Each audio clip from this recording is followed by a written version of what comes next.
Welcome, everyone, to another episode of the Most Notorious Podcast. I'm Eric Rivenes. It is with great pleasure that I introduce my guest today, Heidi Osselaer. She is a retired professor of history at Arizona State University and also an award-winning author. And she is here to talk about her book entitled Arizona's Deadliest Gunfight, Draft Resistance and Tragedy at the Power Cabin, 1918. Well, appreciate you coming on the podcast. Can't wait to talk to you about this. Thank you, Eric. It's exciting to be here.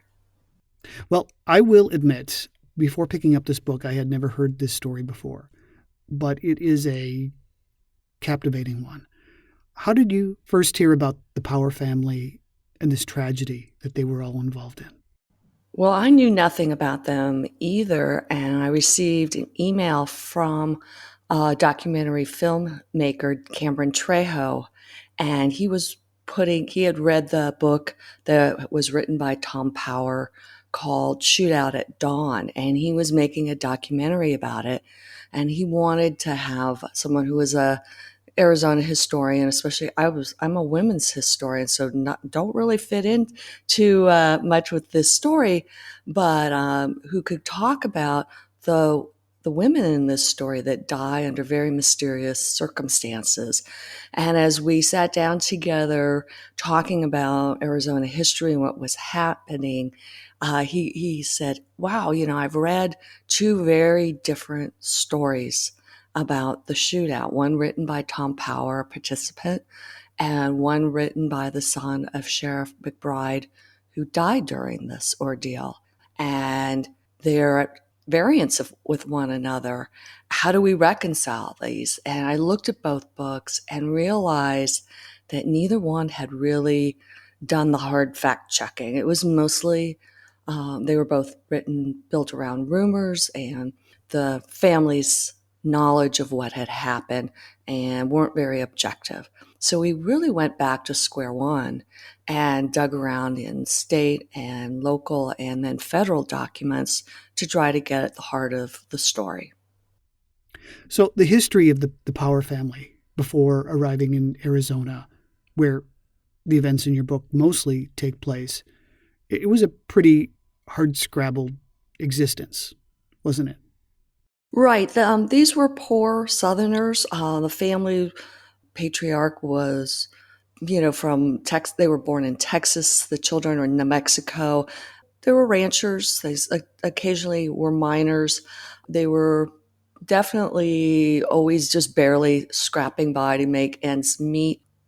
I think they came to Arizona in about 1910 and moved out in the middle of nowhere outside of a town called Klondike, which is a ghost town today, a community where they were running their cattle on public land, which is what you did back then, and mining in some mines that really weren't producing much of anything because they really didn't have any place else to go. They've been driven out before by big landowners who had harassed them, and this was the case of a lot of poor people. They just really struggled to make ends meet. The heyday of cattle ranching was over.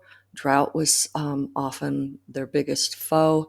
Not much grazing land was left, and the patriarch of the family decided, his name was Jeff Power, that he was going to give up on ranching and go all in on mining and buy a mine out in the middle of nowhere. The trouble was, even if the mine produced, they were so far from the nearest railroad station or roads, it would be economically unfeasible really for them to ever make much of a living until World War I came along and the price of everything went through the roof, including metals produced in the mines of Arizona. So the family itself, of German ancestry, and there was a family history of not getting involved in wars, right? Correct. The Power family originally came to the United States around the time of the American Revolution, so they weren't hardcore German sympathizers during World War I, but what they were people that grew up were raised in the hill country of Texas, which was notoriously split for and against the Civil War. And there were a lot of draft dodgers, including, we think, Jeff Power's father, Sam, who probably did. Well, we know he didn't enlist in either side during the Civil War, and probably hid out most of that horrible time because he just didn't believe in the war. I trace the family trees, and it was pretty clear that cousins and brothers and uncles also did not serve during the Civil War. And when World War I broke out, I think it was a very different attitude towards war than we feel like today. Most Americans really were against going to war. World War I was being fought in Europe between great aristocratic houses, and these were things that didn't seem to have importance to the average American citizen. What was happening, though, embargoes were really hurting American businesses and driving the price of goods up in this country as the American goods were being cut off in the Atlantic because of embargoes and the battles that were going on. So I think what you see going on is this entrenched anti-war sentiment in this country, especially among Southerners who really had little trust of the federal government, and especially among people that were descendants, like the Power family of people who had dissented and refused to fight during the Civil War. You can see strains of that in the few words we know that Jeff Power said to members of the community when he came in from his very remote mine to get supplies in town. He would say things like, "I don't want to have nothing to do with your war. That's our country out there, and leave us alone." And there were a lot of people that felt like that. We had never had a standing army in this country, and the draft was something very, very new to the American psyche.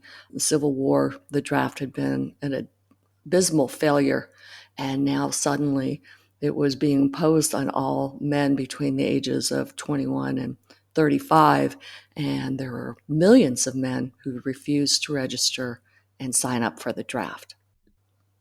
Right. So when the Power family first arrived in Arizona, they came with cattle. And because of this, they were not looked upon very favorably by the locals, primarily because there was such a shortage of usable grazing land.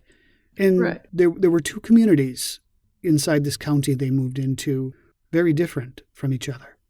Correct. And then what we call the Galiuro Mountains and the Aravaipa Canyon area, which was really mostly settled by people from Texas and the South. And they were ranchers, and, they were homesteaders. And that community was very different than down in the Gila Valley area around Safford and Thatcher, which was dominated by Latter-day Saints. Could you tell us about the members of the Power family individually and how they fit into the community as a whole? Sure. Jeff Power lost his wife in an accident when they had 4 young children. I think the oldest was only 11 at the time of her death, and the youngest, Ola May, was only a few years old. So Jeff and mother, Jane Power, stayed with them and helped raise the 4 children. The oldest was Charlie. The second oldest was John. And then there was Tom Power. And the youngest was Ola May. And Jeff Power moved around a lot, but his mother was really the mainstay of the family, raised the children. And I think by the time they moved to Arizona in the 1910s, the children were all in their teens growing up.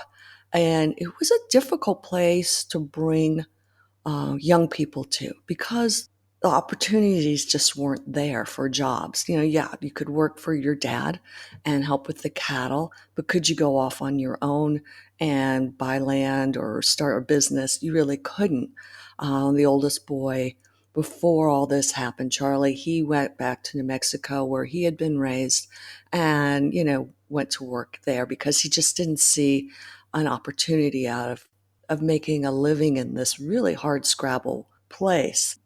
The two middle boys, John and Tom, were a little younger when this all happened. They were in their early 20s, but even there were signs that they were going away and working in the mines down in the Gila Valley off and on because they just couldn't earn a living working cattle for their father.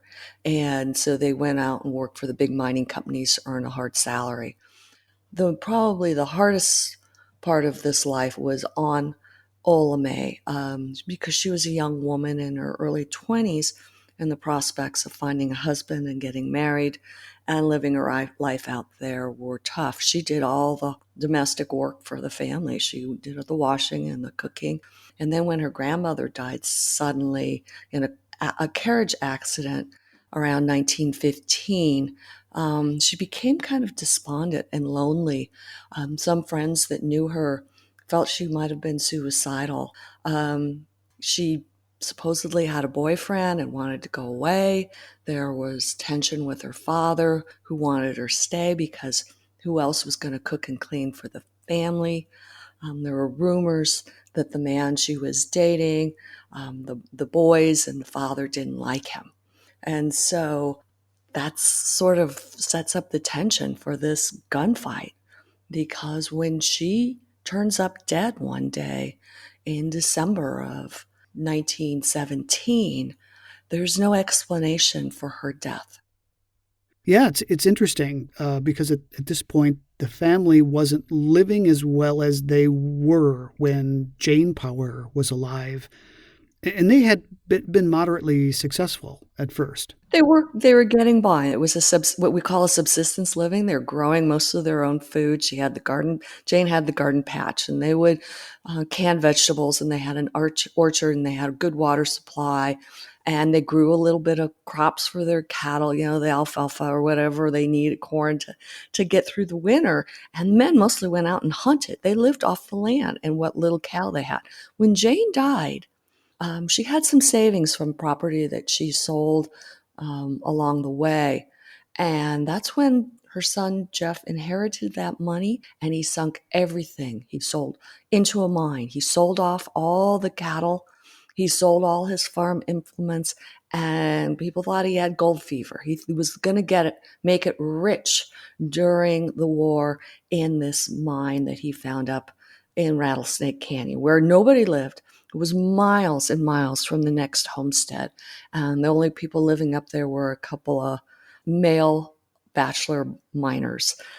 And he went up there, and that's when I think there was tremendous tension with the rest of the family. How are they going to survive? Would they ever make a living? And they were hand building a road for miles into Klondike to try to connect the mine to the road so they could bring any ore out and equipment. And it took them over a year to build this road. It's still there. It's not really a road. It's a trail. And some of the grades are 35%. And it's just incredibly steep canyons and treacherous areas where cattle went off cliffs, horses would stumble and fall, people would hurt themselves. I've been up there in Aravaipa. We went up for a film shoot, and I went on horseback. People hike in. There's no mechanized vehicles going in there, not allowed, but it would be kind of foolhardy because the trails are so rough, and it's a tough half day hike or ride into from the nearest road, even today. And so they were very isolated, and I think this is when like I said, the tension started, and when the draft was declared and all men had to be sign up for the draft, both Tom and John Power were of draft age. They were doing all the physical heavy labor at the mine. Jeff was in his 50s. The other hired man up there, Tom Sisson, was in his late 40s. He was an Army veteran, former cavalry man and a blacksmith, and he was helping out. But who was going to work the mine if the boys were drafted and sent to war in Europe? All the money tied up into the mine, how would they make a living? And then Ola Mace there too, living with 4 men, all alone out in the middle of nowhere. It was really quite a tragic story for her. So the events are propelled forward by the intense curiosity of the county sheriff, Frank McBride. That's a very polite way of saying it, curiosity. He was a very driven man. And he was a Latter-day Saint, as was his deputy, Martin Kempton. But McBride was very intent upon upholding the law. He'd just been recently elected, and he, because of his religious belief, Arizona at that time had a prohibition law, and he was very hell-bent on upholding it. And there was a lot of rumors that there were stills and illegal liquor operations up in Rattlesnake Canyon or in the Aravaipa region in general. And he was up there all the time looking around. There was no evidence that the powers were involved in that, but who knows? If they were, he never caught them with bootleg liquor or anything like that. But really, his interest in the powers was the fact that the boys failed to register. And after registration day, in the spring of 1917, Sheriff McBride took an inventory of the men he knew in his jurisdiction in Graham County to try and figure out who was a slacker. And that was the term for a draft dodger back then during World War I, who was not registered for the draft that should have been. And you registered for the draft by coming into town, and you knew about it because you read a newspaper or were in the store and saw the signs. There were some arguments that the Power Boys didn't know about the draft living where they did, but I think they probably did know because they had been into town for supplies and they knew that they had to go and register. They admitted that later on. They said they had tried and the register wouldn't take them because it wasn't the right time to be doing it. There were certain dates you had to do it. I think that was just an excuse on the part of Tom and John Power. The real reason was their father, Jeff, was adamantly opposed to the war, and he was adamantly opposed to the draft. And he didn't want the boys to go because he needed them at the mine. And I think you suggest in your book that officers of the law in many communities were very aware of their local slackers, but considered them more of a bother than anything else. With resources stretched thin, they preferred to spend their time going after criminals. But for some reason, McBride was just so focused on this family. The failure to register for a draft was a misdemeanor charge. And so the protocol established by the Department of Justice was if you see someone who you think is of draft age and you know they haven't registered, you ask them politely. And if they refuse, then you can throw them in jail and have a hearing. And it was a penalty of a fine and up to a year in jail. Most men spent overnight in jail and then said, yeah, I'll register to vote register to the draft. I've been talking about suffrage too much lately. Register for the draft. And so they would handle it in a very polite way because you did not want to go barging into someone's home on a misdemeanor charge. That was not legal.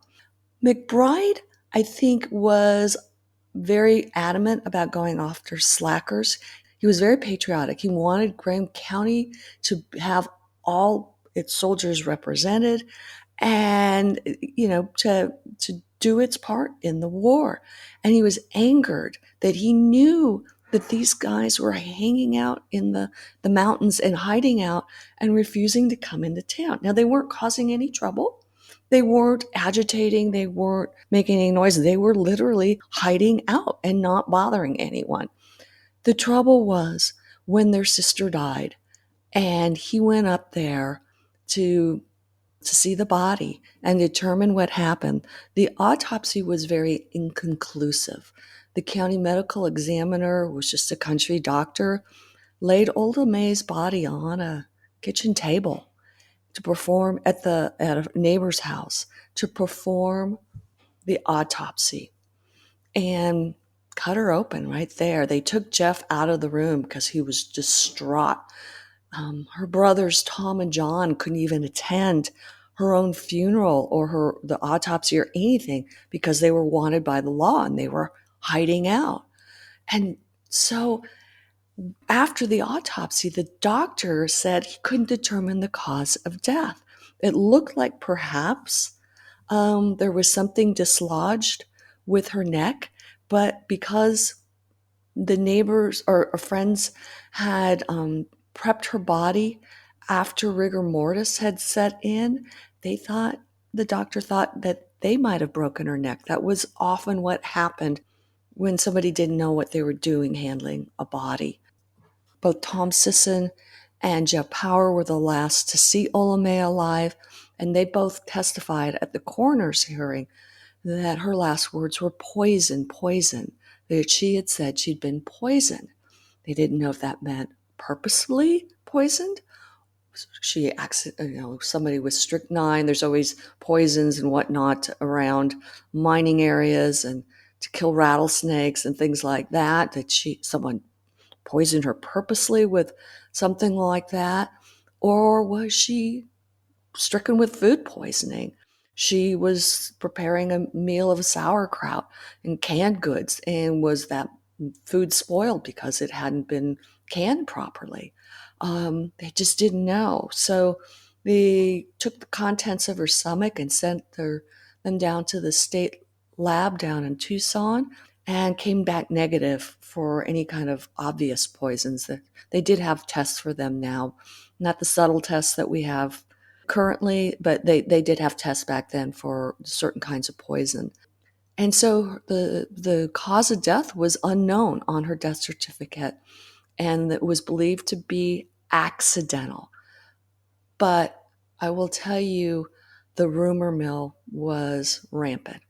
And, what makes the Power family so notorious, in my estimation, were the rumors that swirled around them at this time. There were rumors that she'd been killed by the brothers. Perhaps she was pregnant. There were horrible rumors down in the Gila Valley that were being told that she had been impregnated by the men in camp, her own brothers, her father, Tom Sisson, that she was pregnant, that there was a botched abortion. And when all these rumors were going around, I think McBride felt like he really had to get to the bottom of it.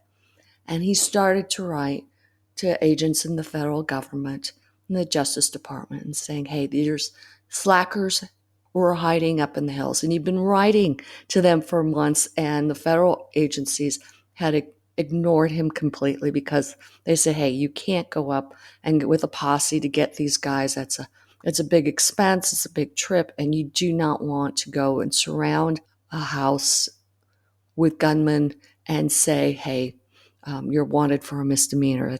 You can't do that with the posse laws. So now he said, she had died violently, even though the autopsy revealed she had died of unknown causes, probably accidental. So he said there was violence, and that's when the whole tide changed. And then he received authority from the federal government to go up there to investigate what may be violent criminals.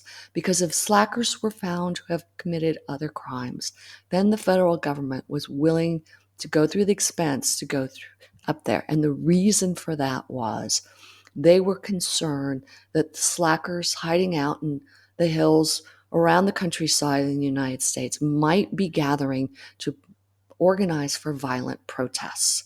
There was a lot of rumors that there were going to be violence by draft evaders, and because of that, they decided, okay, we'll authorize a small posse of 4 men. And the posse consisted of the federal deputy marshal, Frank Haynes from Globe, who had the arrest warrant for a misdemeanor. Also, it was Sheriff McBride and his deputy, Martin Kempton, And they had an arrest warrant for Jeff Power and Tom Sisson for perjury because they believed they lied under oath saying that Lawmen had died from poison. The fourth posse man was a man by the name of Kane Wooten, had worked often as a deputy, but was currently not on the payroll with the deputy's office. So these four men left Safford late in the day on Friday, February 9th. And there was a snowstorm coming in. The Galiuro Mountains are up pretty high elevation, 5,000, 6,000 feet. And it was February, so it was getting cold. And they set off on automobile back then, winding roads back into the Klondike area, and then shifted over into horseback for the last ride in through the night. They went all through the night up and through the mountains. Didn't know where the Powers were living. They looked at the area where Jane Power had once held property, homesteaded down in Power Garden, and they weren't there, and they lit a fire and they slept a while in the cold, and then they got up and they went a few miles up the road to where Lawmen had lived, where their mining camp was, where they kind of at the lower elevations where they were installing some mining equipment to process the ore. Didn't find anyone there at what was an old mining camp. Then they went further up into Rattlesnake Canyon to where the Powers were staying by their mine in a little mining shack out of the middle of nowhere. And they came upon that shack very, very early in the morning before dawn on Sunday, February 10th. One of the things that is a little odd, and you address this in your book, is that Sheriff McBride knew that they were going to apprehend 4 armed men, including Sisson, who had a bit of a criminal background. Yet McBride only took 3 men with him, which means he likely assumed that they wouldn't encounter much, if any, resistance or violence. That is correct. They were not expecting violence. The Power family really didn't have a violent history. Sisson was convicted and then pardoned for horse theft under some very mitigating circumstances that even the judge in his case said, it's not real clear that it wasn't mistaken identity. He had taken a horse that he thought was his, looked just like his, and then it wasn't. And pleaded that he admitted it, and he didn't try to cover things up. It seemed like more of a mistake than anything else. And he served only a couple months in prison before he was released. So he was not this hardened criminal, and in fact had been stationed at Fort Grant in the area and served during the tail end of the Indian Wars as a private in the cavalry. So he wasn't really a dangerous figure, and neither were the Powers. I think the other constricting factor to the posse was these men, weren't wanted for hardened, tough crimes. I mean, perjury is not a violent crime, and draft evasion is not a violent crime. And the third factor was money was tight. It was during the war, and they're going after saboteurs and spies and labor agitators and foreign agents and all these things. And federal money is tight. They are really trying to put all their resources towards the war effort. And so they just didn't have a very good budget. And that was the orders to the federal officer on this posse is keep your expenses to the minimum. And so that's why there weren't that many men going up there. At this point in the story, there are different accounts of what happened. Very different, yeah. Yes. One from one of the posse members and another from the surviving members of the Power clan. Let's start, if you don't mind, with the account from the standpoint of Marshal Haynes. Sure. Frank Haynes was a seasoned officer. He'd been a deputy for quite a few years, and he was well respected. And so people did listen to him. They came up over a ridge in Rattlesnake Canyon, and down below they saw a fire in a fire chimney coming out. And Jeff Power was evidently someone who was stirring in the mining shack down below. They took off a lot of their heavy clothes and spurs and things that would make noise, and they snuck down a path behind the cabin. And then they broke into teams of two. The two senior lawmen, Frank Haynes and Frank McBride, went to the north side of the cabin where there was sort of a shed, protected area that where they weren't seen. It was a longer distance around the cabin, so they came around the corner before the men on the south side, the junior officers, Kempton and Wooten, who came in front of the window and the front door well before the senior officers. Now, they're out in the middle of nowhere. This is a flimsy little wood canyon. Cabin, excuse me. There's dogs, there's horses and things around. So there's noise. They hear people. And when Frank Haynes was on the north side, he couldn't really see what happened at first because he was behind the shed area, but he heard voices. And he heard they think Kane Wooten say, "Throw up your hands." And then he knew there was somebody at the front door, could not see the man. It was still pretty dark outside. It was overcast and barely light in a steep canyon. And he saw the man in the doorway with a rifle, and the man sort of turning the rifle to the right. You couldn't tell if he was turning to shoot. He said it looked like he was dropping the gun. He was putting it down in response to the deputy who said, "Throw your hands up." And then he heard, and he was standing right next to, not real close, but pretty close to McBride, the sheriff, who said, "Boys, boys, boys." And that's when firing commenced. He said the man in the doorway was the first to fall immediately with that first burst of gunfire. We learned later on that that man in the doorway was Jeff Power, the father of the boys and the owner of the mine. And then he said firing was on both sides, but Frank testified that the first shots came from within the cabin.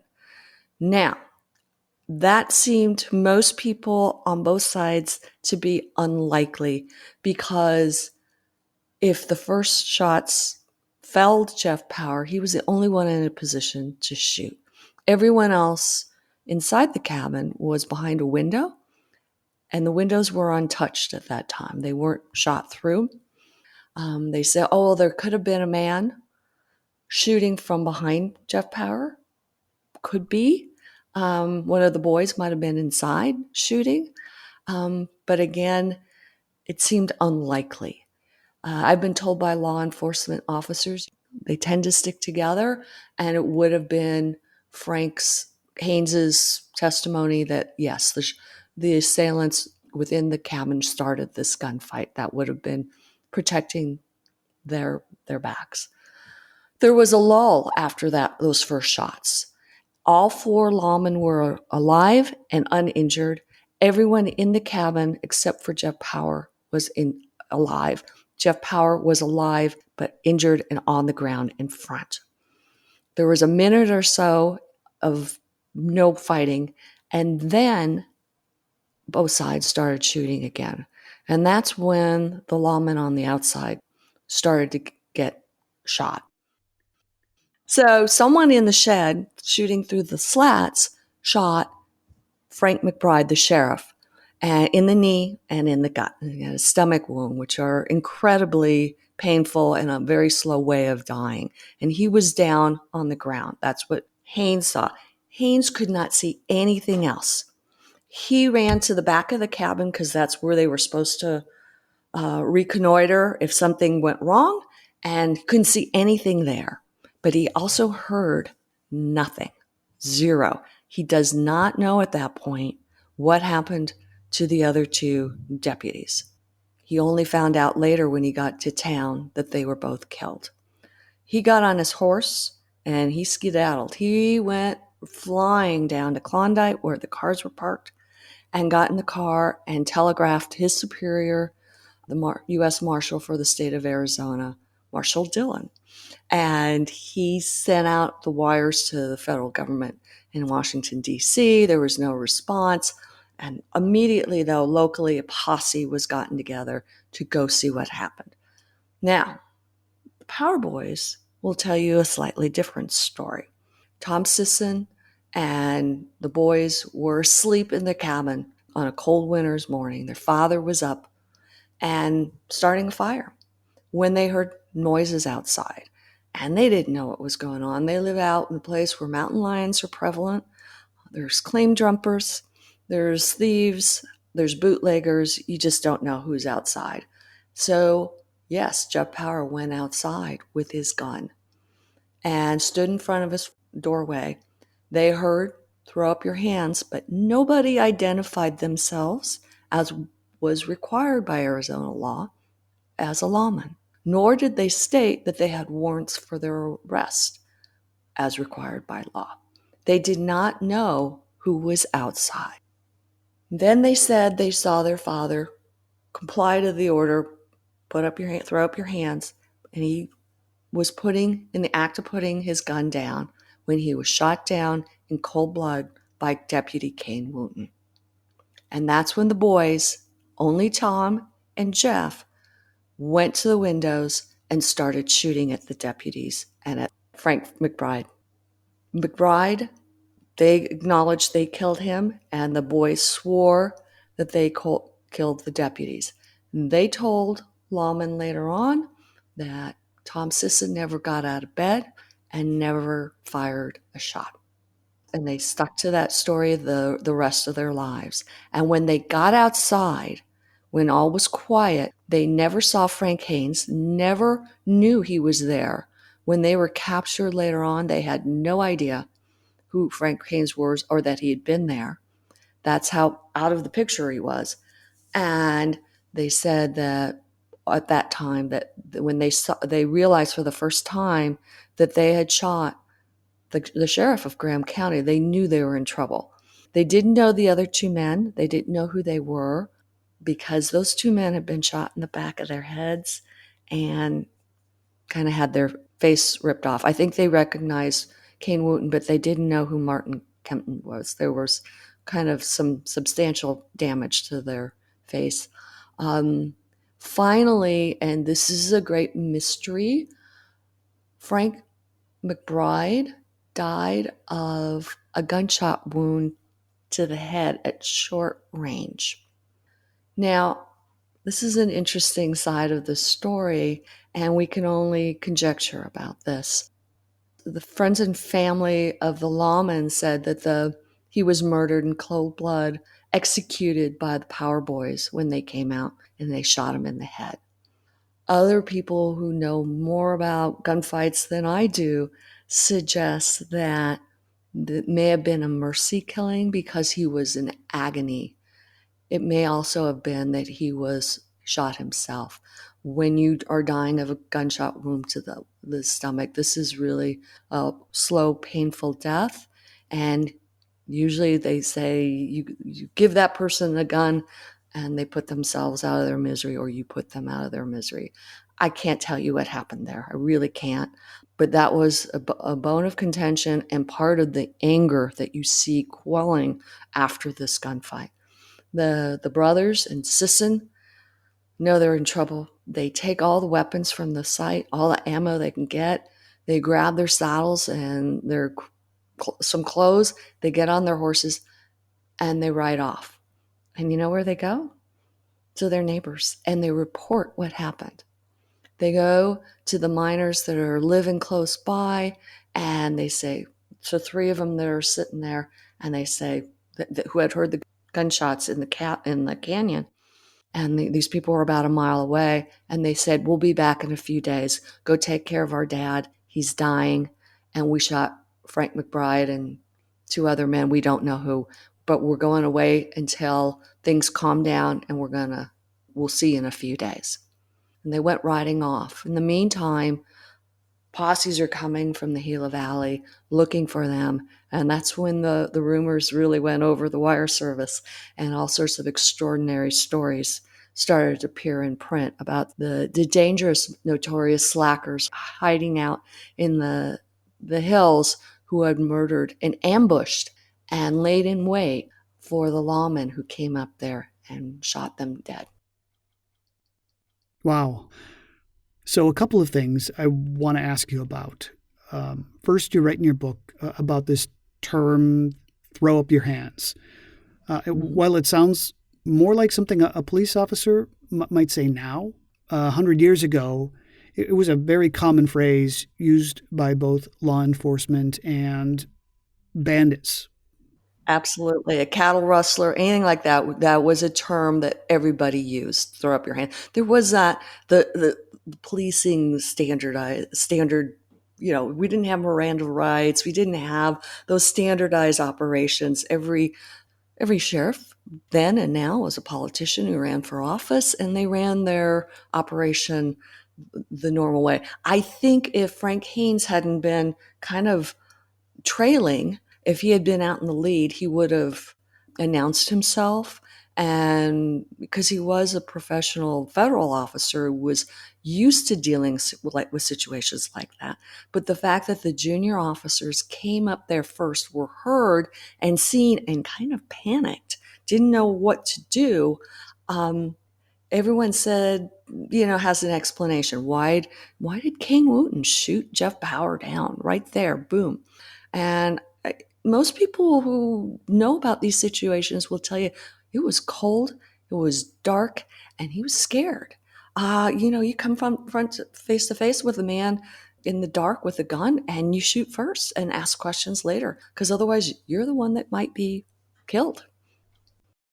Kane Wooten had once been a salaried deputy, right? But in the last year or so, he was used by McBride for very specific jobs only. Right. He was not on the payroll, and he was experiencing hard economic times. And so, he was eager to go along on this posse because it was money in his pocket, good money in his pocket.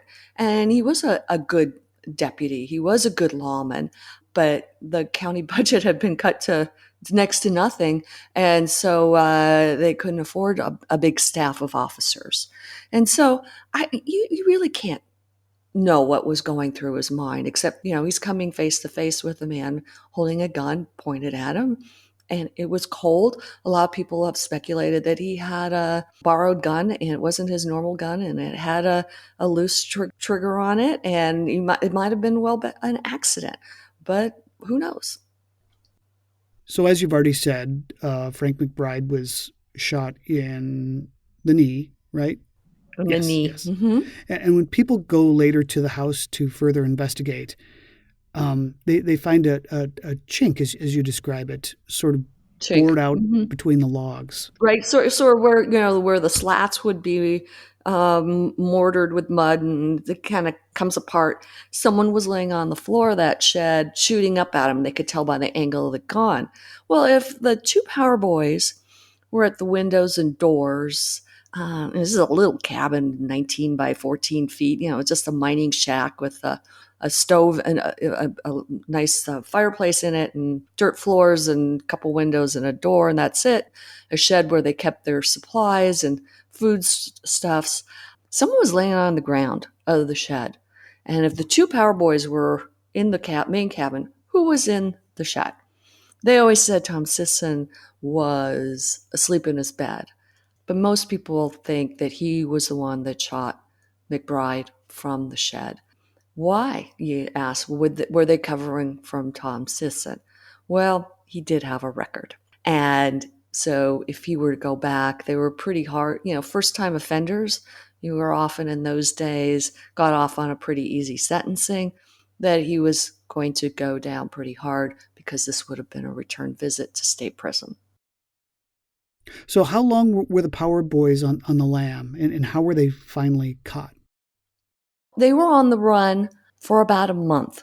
They had said to later on that they tried to turn themselves into a friendly sheriff, but there were no friendly sheriffs. They were all at that time looking for the Power Boys because the wire services and the newspapers reported that these people, the Power Brothers and Sisson, were not going to give up alive, that they were going to fight to the death. There were horrible rumors that they had killed their sister, that they were bent on killing anyone who tried to bring them in.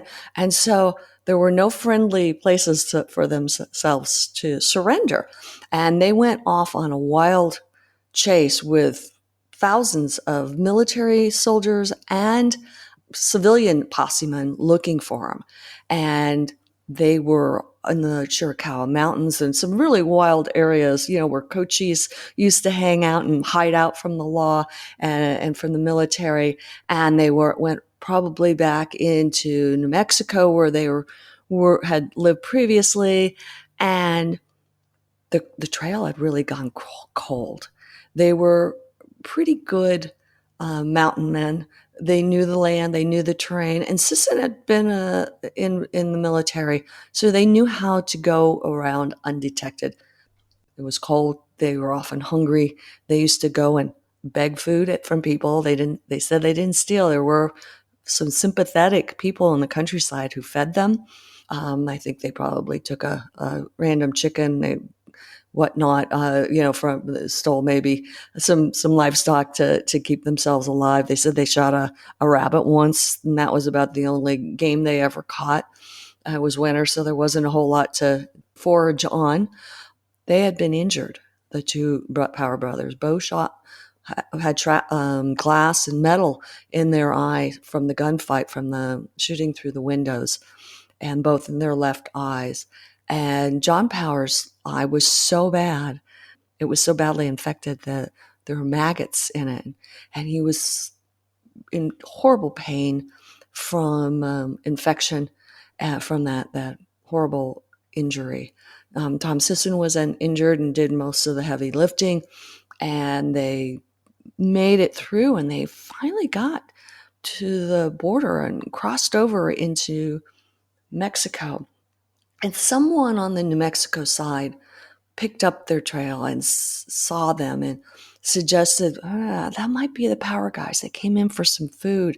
They were really bedraggled looking by this time. Their clothes were shredded and they were all scraped up from the desert landscaping, tearing at them. They were really in horrible dehydrated and starvation mode. They were about ready to give up. And in fact, even though they were over in the Mexico border and technically safe, there's nothing there, no one to feed them or to take care of them, and they were in such a state. John Power allegedly told both his brother and Tom Sisson, "Please leave me, I'm dying." And that's they thought they were at the end of the road. And a couple of cavalry officers were on patrol, heard they might be in the vicinity, and came upon them suddenly. They were laying on the ground, and the officer who saw them thought, "I'm dead. They're going to shoot me," and was so surprised when they didn't. He slid off his horse in a defensive means and then turned to his gun on them, and they were all, three of them, standing there with their hands, not standing there, laying there with their hands up, saying, "We surrender." And that was the end of it. And when the soldiers later asked them why they didn't shoot, they could have shot them. And they said, "We would never kill a soldier boy." But they also were not what everyone suspected them of, that they would kill soldiers, that they were agitators, and they were defiant against the federal authority. So that was on testimony from the soldier boys that caught them. They were starving when they caught them too. It was interesting. The soldiers all said they didn't have much but water and hardtack with them because they were on patrol. And they said as soon as they got some meager rations to them, they'd never seen anyone eat so much in their lives, that these guys were just a mess. Yeah, and they were grateful for having been caught by the army and not by a sheriff's posse, right? Absolutely. And there's wild rumors that they were going to be lynched if they were even caught, that they would never go to trial. And so the hatred was very strong. You have to remember the lawmen left. They were all young men in their 30s and 40s with large families. So they left behind 3 widows to raise, I think it was 13 children on their own. 2 of them, the wives, were pregnant at the time of their husbands' deaths. So it was a really tragic story for those families, that so many people were going to grow up, so many children were going to grow up without a father. So the boy's now deceased father, Jeff, had earlier in his life utilized an attorney named Fiedler, who had helped him out in a jam once upon a time. And so the family now calls on Fiedler, and the brother Charlie hires him to help. Right. They called Charlie. They sent word to him in New Mexico. Of course, everybody in the Southwest knew about this. It's a pretty well-covered story. And he also had failed to register for the draft. So he was hiding out as well in New Mexico, but didn't have a Dudley Do-Right sheriff going after him. So he was sort of safe. But he hired Fiedler to come, and Charlie never came. He never would make a public appearance because he knew he would be arrested for draft evasion. So Fiedler came and found that they were in prison in Safford, and the local authorities were allowing all the townsfolk to parade in and look at the prisoners just for hours on end, on display in their really disheveled state. And people were bringing in knives and guns, and it was, there was fear that they were going to be killed. That was stopped by Fiedler. They were removed to a different county right away where feelings were not so high, and Greenlee County in Clifton nearby is where the jail was, and that's where the trial was held a few months later. Fiedler really believed that the warrant that had originally been issued against the Power Boys had been illegally attained, correct? Correct. And federal laws against draft evasion were ever shifting at this time. They were tightening up all the time. And he was a criminal defense attorney. This was not his field of law. And so he said, hey, this is not a legal warrant. You can't have a posse for a misdemeanor. And you couldn't. He goes, this is an illegal warrant. I think at that time the federal government was comfortable making that case, and Fiedler was wrong. But he also felt he had an ace in his pocket because he believed he could prove the boys shot in self-defense.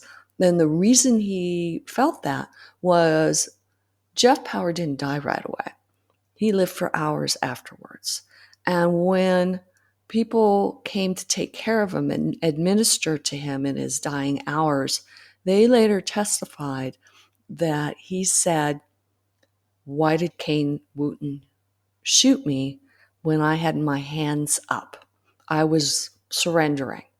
And under state law, if you feel like you're being threatened, if you're going to, attacked in your own home, you have a right to defend your home. It's, stand your own ground laws. And so poor Fiedler, he tried to enter that into the trial, and the judge overruled every time. He pulled the jury out of the room. He said, nope, that testimony is not on trial because we are not trying for the death of Jeff Power. And that kind of self-defense only would happen if we were charging Kane Wooten with the death of Jeff Power. We are charging Tom and John with the death, and Tom Sisson with the deaths of Frank McBride.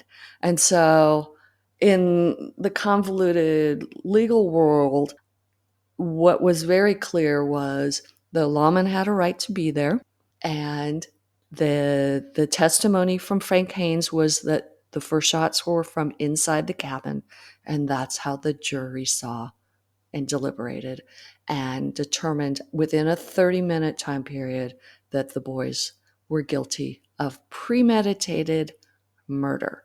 Now, that's the rub in this thing. Most people, even at the time, were thinking they might get, the newspapers were speculating they wouldn't get first degree murder. They might get second degree or manslaughter because obviously they were being shot at by officers who didn't identify themselves, and that might be some wiggle room to get them off. But when the premeditated murder came back, I think Fiedler and the Powers and Tom Sisson were just outraged. But luckily for them, there was no death penalty in Arizona. There wasn't. The state had passed in 1916 a law abolishing the death penalty. Otherwise, they would have been hung. And or they probably would have gotten a retrial, and that might have been a better thing for them at that time.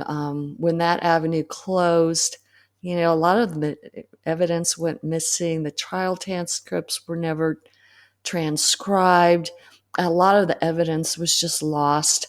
And over time, it became very murky what really happened at the trial. We don't have those transcripts.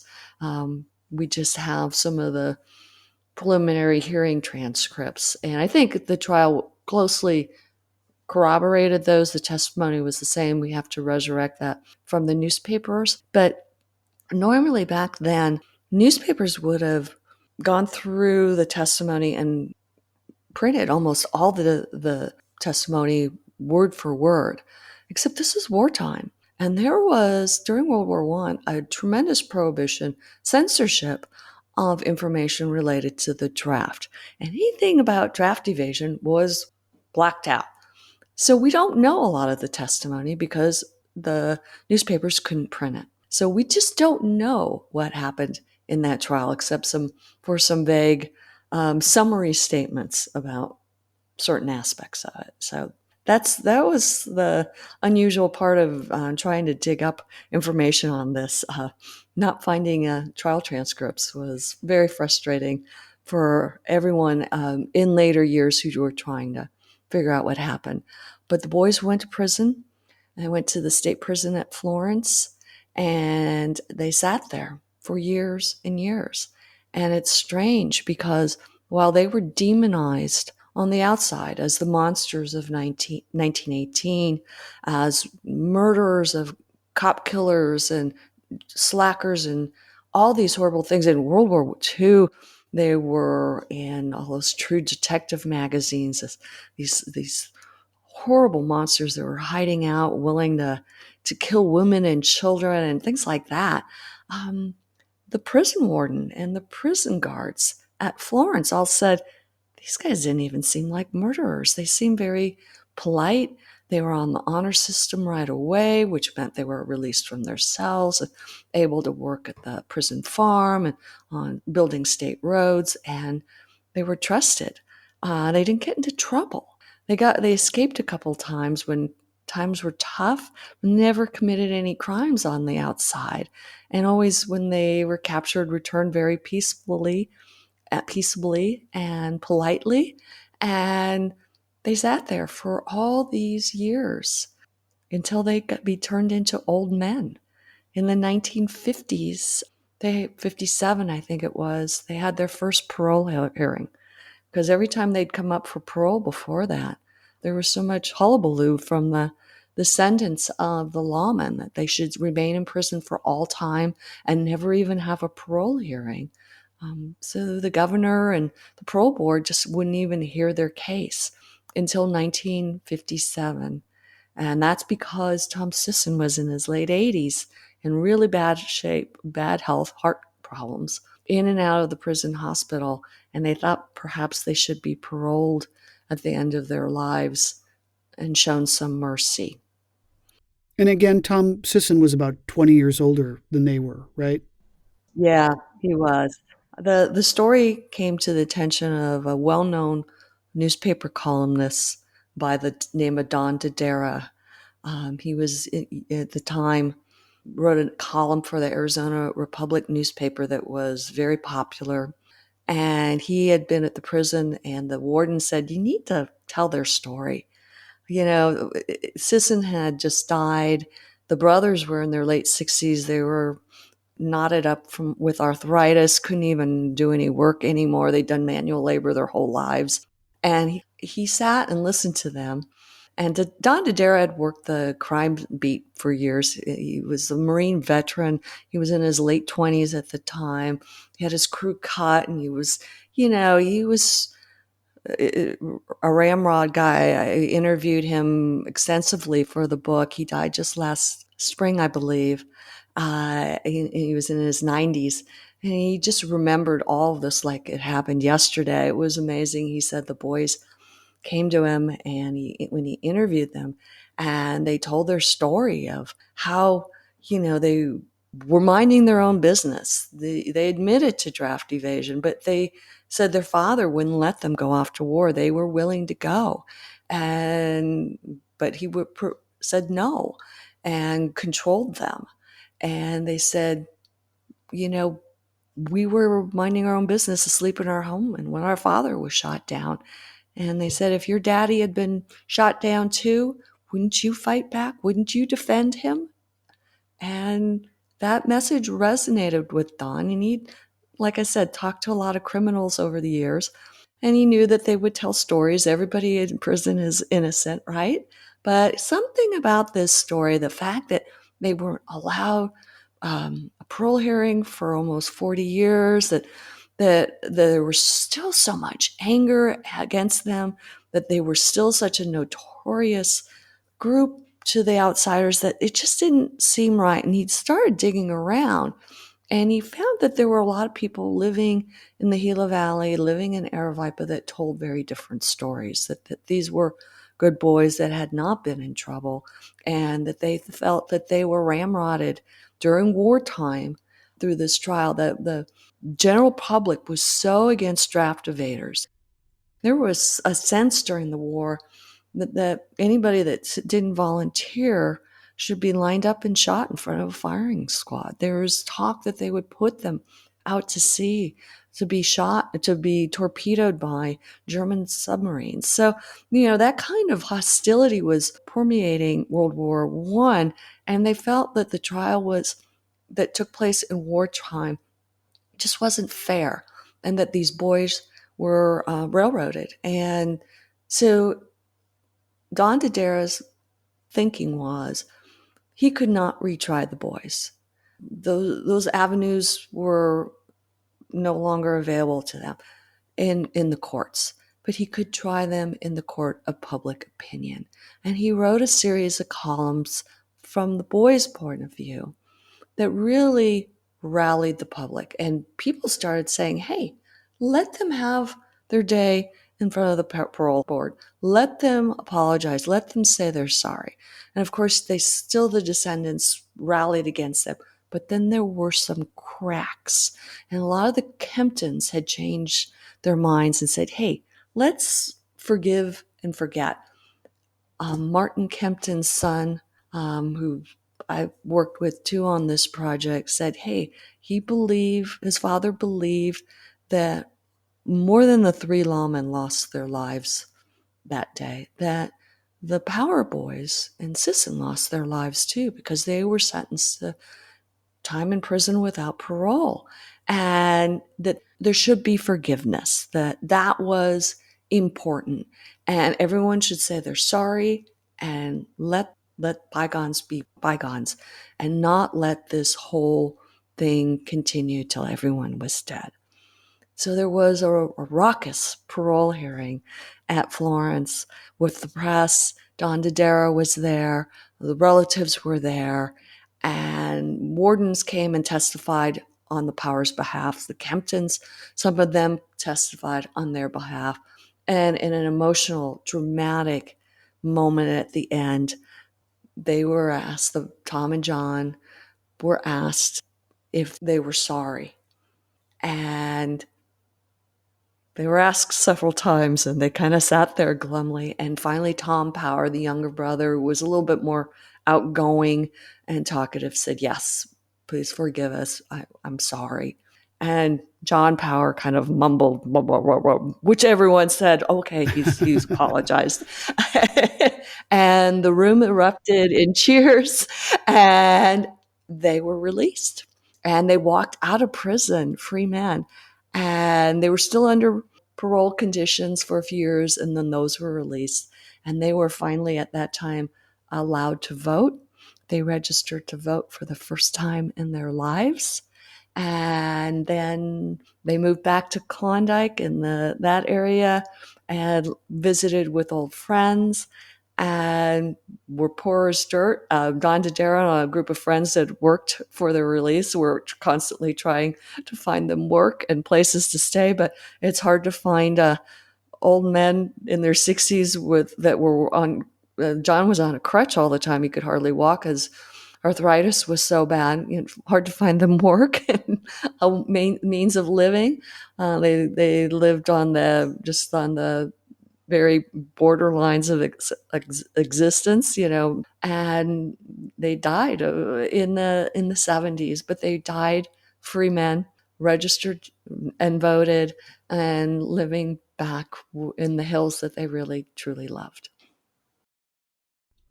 So you do reveal something at the very end, but we can keep that for readers to discover. And it's not. I don't know that it's a reveal so much as just new information that I found, and whether it's true or not.